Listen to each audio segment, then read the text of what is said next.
incorporar medidas relativas al cambio climático en las políticas, estrategias y planes nacionales, a mejorar la educación, la sensibilización y la capacidad humana e institucional en relación con la mitigación del cambio climático, la adaptación a él, la reducción de sus efectos y la alerta temprana. También a poner en práctica el compromiso contraído por los países desarrollados con el objetivo de movilizar conjuntamente. Estarán prestigiosas personalidades de distintas instituciones que nos van a explicar qué hacen, cada una desde su ámbito, para cumplir el objetivo de desarrollo sostenible, acción por el clima. En esta mesa pues efectivamente lo que se nos ha pedido, lo que venimos a contar, es nuestra experiencia, lo que ha resultado la primera operación medioambiental que ha tenido sacarla.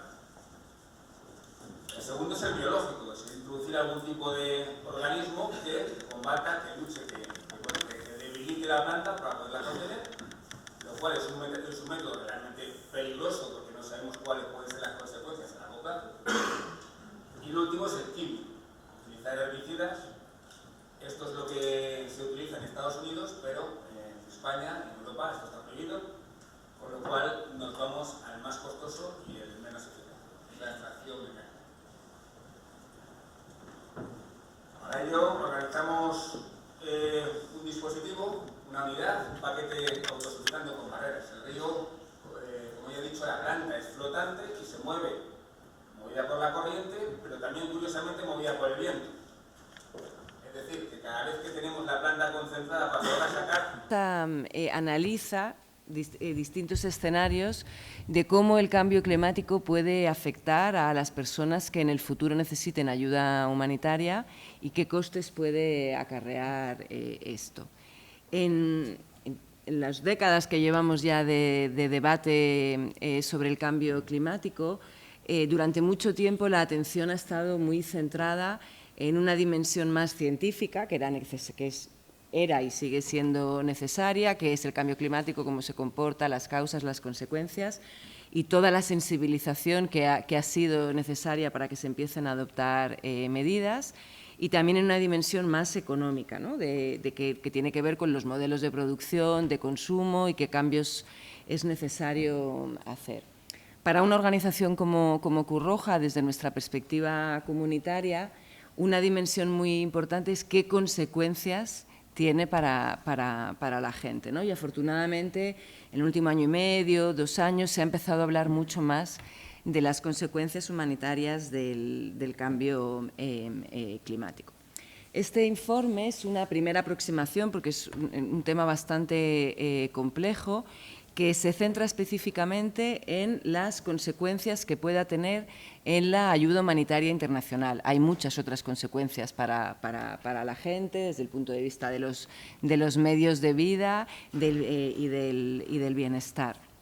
Y para ello se han tomado 3 momentos temporales, el año 2018, el 2030 y el 2050, y se han proyectado 4 escenarios valorando cómo se pudieran comportar variables como el crecimiento económico, la desigualdad, la demografía y el cambio climático. Claro, ¿cómo se van a comportar?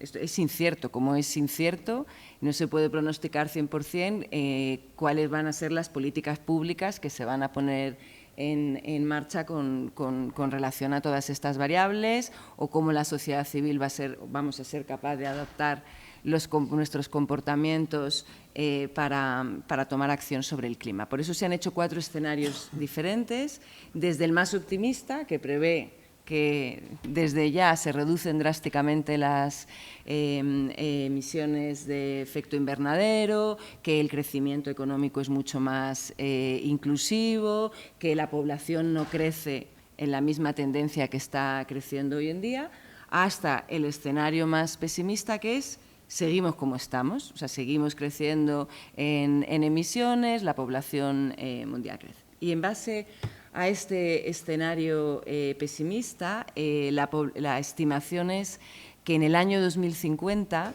200 millones de personas podrían necesitar ayuda humanitaria, y que esta ayuda podría tener un coste de 200.000 millones de dólares. Frente a la estimación actual, que es que ahora aproximadamente 108 millones de personas al año necesitan ayuda humanitaria internacional. Lo que nosotros hemos querido llamar la atención con este estudio es que las personas más vulnerables sufren los efectos del cambio climático por la combinación de dos factores. Por un lado, porque los eventos relacionados con el clima, las tormentas, las inundaciones, las sequías, las olas de calor, están aumentando y se están intensificando en sus efectos. Y, por otro lado, porque son la población que más sufre las consecuencias socioeconómicas del cambio climático, ¿no? Y una pregunta legítima podría ser, bueno, ¿y por qué se van ustedes con el escenario más pesimista? Bueno, porque el escenario más pesimista está basado en lo que tenemos hoy en día, en las tendencias actuales, y porque el estudio tiene algunas limitaciones que voy a intentar explicar, que nos hacen pensar que incluso esta estimación es capacidad para hacer frente a muchas cosas, pero esta inversión hay que seguir haciéndola en muchos países. Si vuelvo al ejemplo de Mozambique, que empezó antes por lo negativo, ahora un aspecto positivo. Nosotros como Cruz Roja Española llevamos muchos años trabajando en Mozambique y afortunadamente con un proyecto de la Unión Europea habíamos conseguido tener stock preposicionado de artículos de socorro en varios puntos del país. Y eso nos permitió que cuando el ciclón llegó pudimos dar una primera respuesta muy rápida porque la logística estaba preparada. Con ese mismo proyecto de la Unión Europea estamos trabajando con el Gobierno de Mozambique en sistemas de alerta temprana, con sistemas de medición y conectados a teléfonos móviles para trasladar mensajes a la población. En nuestro caso no estábamos trabajando en la zona afectada por el ciclón, sino en otras organizaciones. El sistema estaba incipiente y cuando llegó el ciclón no estaba 100% listo. Entonces, la gente no recibió mensajes en un lenguaje sencillo y sobre los que se les haya sensibilizado previamente para que puedan tomar decisiones de evacuación, de poner a salvo bienes que se puedan poner a salvo, ¿no? Entonces, otro ejemplo de medidas que se pueden tomar para que los efectos sean menores.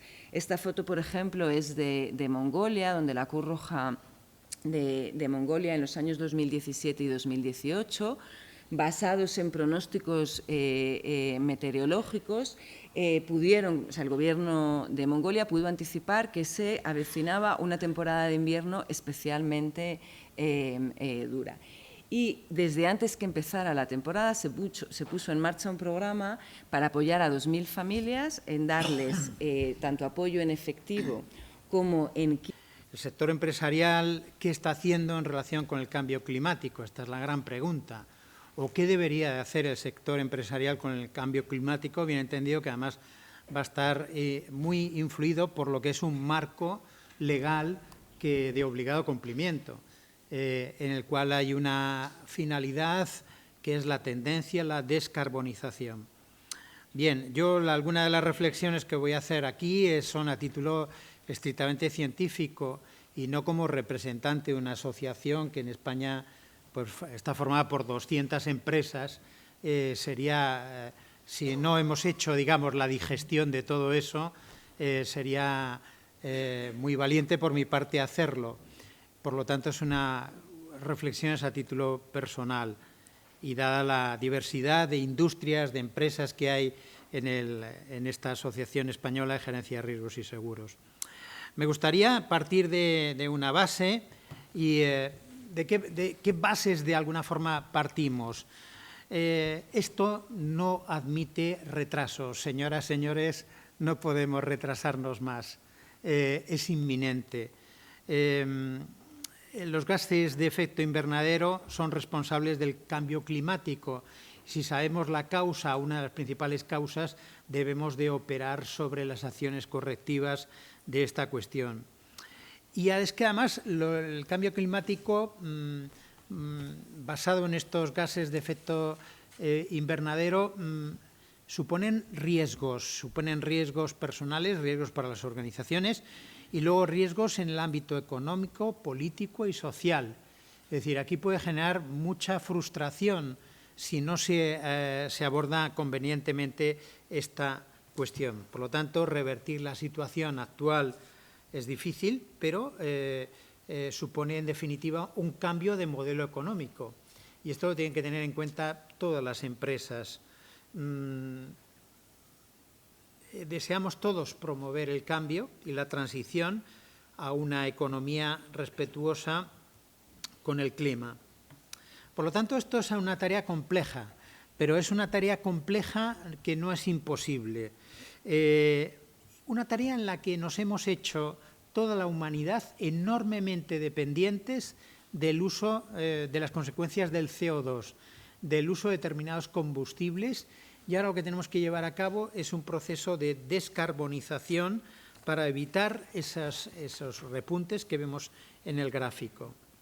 En esto nos va a ayudar muchísimo el Pacto de París del año 2015, mejor dicho, y la actual reunión de Madrid que vamos a celebrar en menos de un mes. Aquí podemos hacer un análisis sobre sectores, sobre los motivos, el uso dentro de la empresa de ese CO2 por fuente de, digamos, del origen de las cosas. Pero lo cierto es que a la hora de hacer un análisis de culpabilidad por países o por bloques o zonas económicas, nos vamos a encontrar una zona del mundo enormemente importante como es China, con el 26,8% de emisiones. A continuación, Estados Unidos con el 13,1%. Quería hacer una advertencia sobre el tema de Estados Unidos. Estados Unidos no puede retirarse inmediatamente de los acuerdos del Pacto de París. Debe esperar al año 2020. Y a todos recuerdo que hay unas elecciones entre medias. Esas elecciones, si resultaran con un resultado distinto a la presidencia que tiene en estos momentos el país amigo Estados Unidos, es muy probable que se recapitulará o se retomará esa decisión de la retirada del Pacto de París de ese 13,1% de emisiones.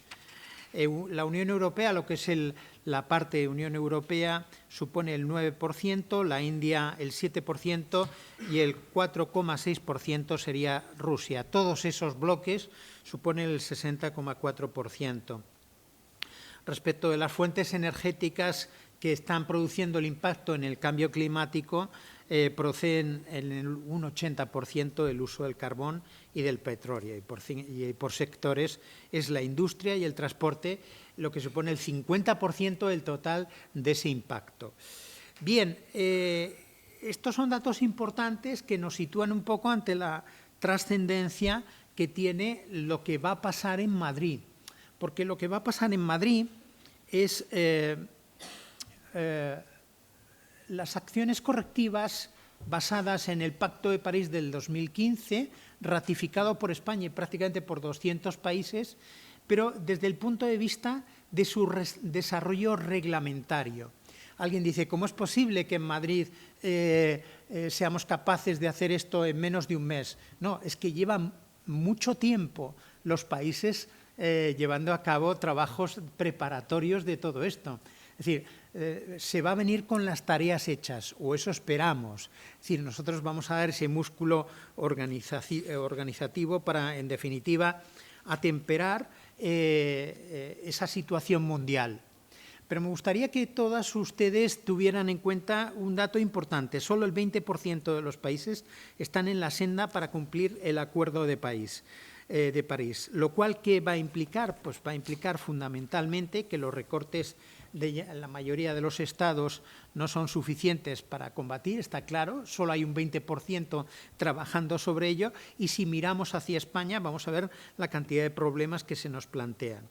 Fundamentalmente, a la conclusión a la que llegamos es que algo más de la mitad de los 112 países aproximadamente, algo más de la mitad que firmantes del Pacto de París van a tener que revisar sus planes, ayornarlos, ponerlos al día, atemperarlos y hacerlos realistas.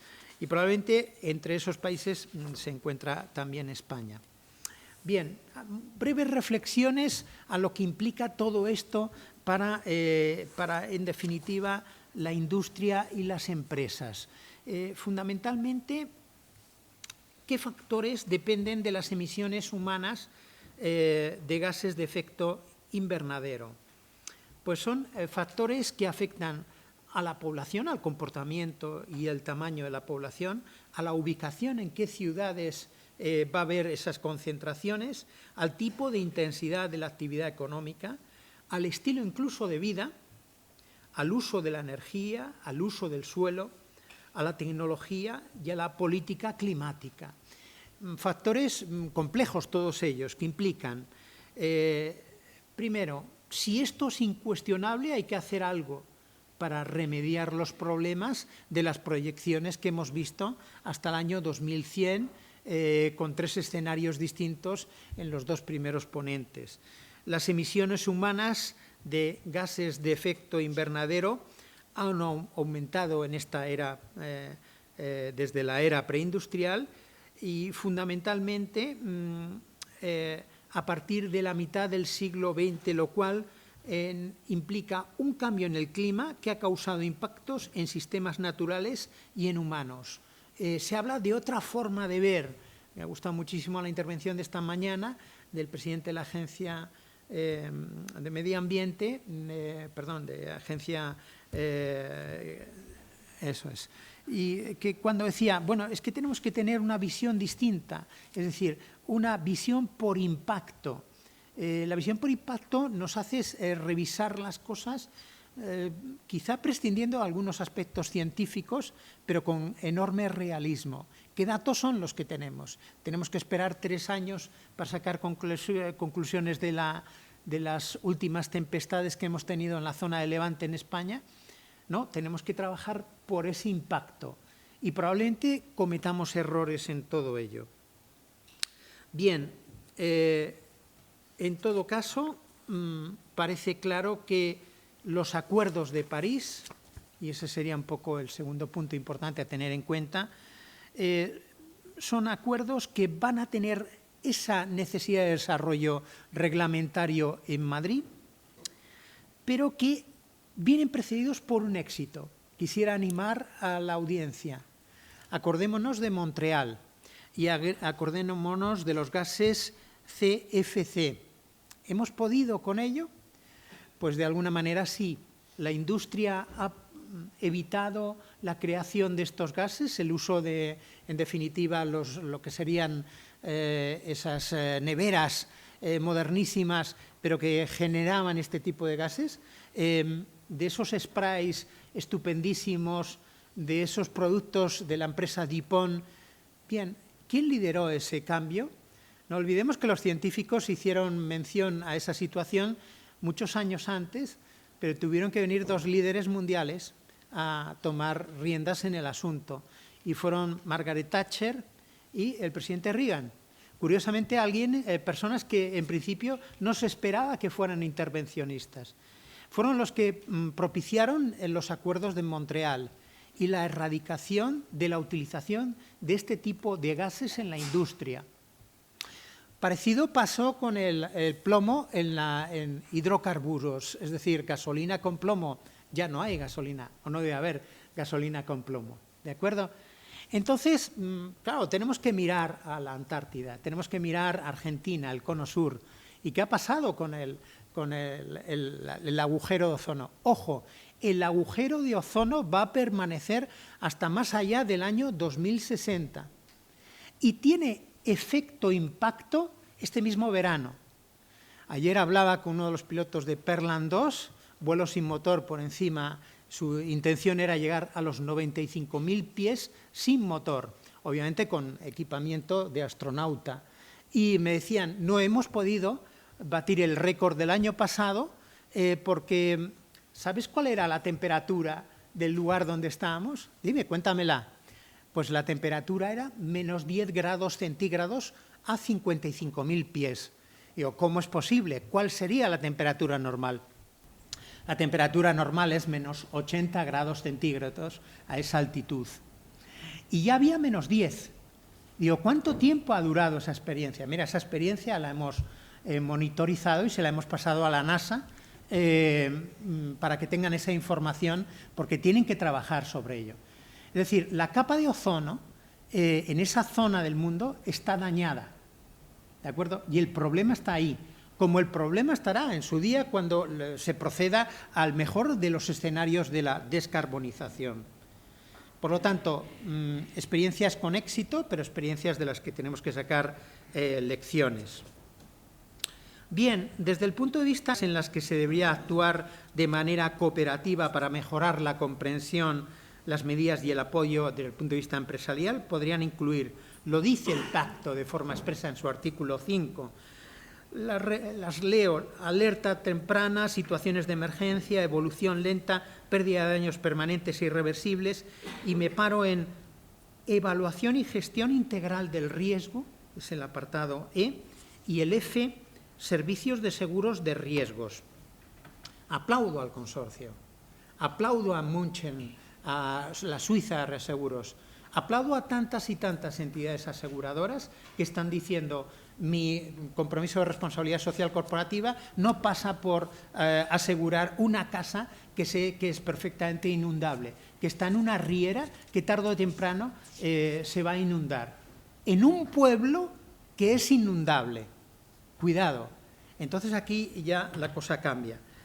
El problema de las pérdidas no económicas, la resiliencia de las comunidades, etcétera. Otra de las cuestiones importantes... Ha sido el 50% de estos 180, estuvimos desde CODES, estuvimos presentes en esta sesión, en esta cumbre, y las medidas, el objetivo era este mismo, ¿no? Dar respuestas globales a esta crisis climática, aumentar ese compromiso, pero pasar de ese compromiso a la acción climática. Las medidas eran aumentar estos esfuerzos, el famoso 1,5 del IPCC, el grupo de expertos en Naciones Unidas, donde están tratando la ciencia, cómo está afectando al cambio climático. Un llamado a la acción, ¿no? A los gobiernos, aprovecharon las empresas también, ciudades, muy importante lo que recalcaba Gonzalo, que no solamente en Estados Unidos ha dicho, bueno, esta semana Trump que efectivamente sale del Acuerdo de París, pero las autonomías, los estados, California, Nueva York, las empresas están yendo en otra dirección a lo que el gobierno nacional está afectando, y es un poder mucho más grande que están haciendo, o como comentaba la ley de Baleares, ¿no? Se está trabajando mucho y desde el Ministerio de Transición Ecológica en la nueva ley, en el borrador de la ley de cambio climático, transición energética, muy enfocada a lo que fue en Francia, mejor dicho, y cómo eso tuvo efectos, ¿no? En el sector privado, sector de financiación, todo el sector de inversión hacia financiar una economía baja en carbono. Ahora nos toca... Disculpa que te interrumpa, pero 5 minutitos más, vale, para sintetizar. Sí. Muchísimas gracias. Todo por la mitad. Nada más que agregar de todo lo que se dijo aquí de la cumbre que va a preceder aquí en Madrid. Solamente lo resumo una palabra, que es tema logístico. La presidencia la sigue manteniendo Chile y, bueno, haremos todos los esfuerzos para que las áreas donde se iba a trabajar esto en Chile, en transición a energías renovables, transición industrial, agricultura, resiliencia y convergencia, esto sea posible. Les presento a la Comunidad por el Clima. Fue un grupo multiactor, impulsor en lo que fue el Acuerdo de París en diciembre de 2015. Nos hemos reunido Cruz Roja, Pacto Global Compact, el ministerio en ese momento era el MAPAM, ahora el Ministerio de Transición Ecológica, con la Oficina Española de Cambio Climático y la Fundación Biodiversidad, la FEM, la Federación Española de Municipios y Provincias, el Grupo Español de Crecimiento Verde y SEOverlife. Fíjense la parte multiactor, ¿no? Tenemos entidades sociales, gobiernos, empresas y luego aliados estratégicos, donde estamos pasando de estos compromisos a la acción. Hemos sido premiados por la Asociación de Multinacionales por Marca España, por la mejor iniciativa en España en enfrentar la lucha del cambio climático. Y para terminar les comento cómo personas, todos los que estamos presentes, empresas, administraciones públicas pueden formar parte de este marco internacional en el cumplimiento del Acuerdo de París, ¿no? Estas áreas las tenemos divididas en estas 7, en temas de agua, de consumo responsable, de energía, en huella de carbono, movilidad, gestión y prevención de residuos y adaptación al cambio climático. Para hablar de adaptación y mitigación del cambio climático, ahí lo tienen resumido las acciones, tanto para mitigar el cambio climático como para adaptación y su nexo. Y como tengo muy poquito tiempo, estas son todas las acciones que más de 17.000 personas ahora hay. Personas, empresas, ciudadanos, más de 1.300 empresas en España que están llevando la acción climática en sus procesos, en sus productos. Hay cerca de estas 17.000, unas 15.000 personas individuales que están trabajando en esta acción climática de cómo gestionamos el agua, cómo hacemos nuestras inversiones o consumos, ¿no? Todos tenemos una cuenta en un banco y preguntarles a esa entidad en qué están invirtiendo, ¿no? O cómo podemos hacer en nuestra casa, en nuestro trabajo, temas de ahorro y eficiencia energética. Hay una batería de 84 acciones, que son las que les estoy mostrando aquí, donde podemos pasar a la acción individual y colectiva. Cómo medir esa huella de carbono y compensarla para hacerlo neutro, en cómo cambiar esa movilidad que estamos haciendo hacia nuestros trabajos, escuelas y en nuestras casas, toda la gestión de residuos, adaptación al cambio climático en temas de mejoras en transportes, adaptación a jardinería, lluvias o recolectar agua. Muy rápido, muy breve, pero los invito, es una plataforma gratuita y multiactor donde realmente podemos pasar a la acción climática y esperemos que sea todo un éxito la cumbre del clima internacional aquí en Madrid. Gracias.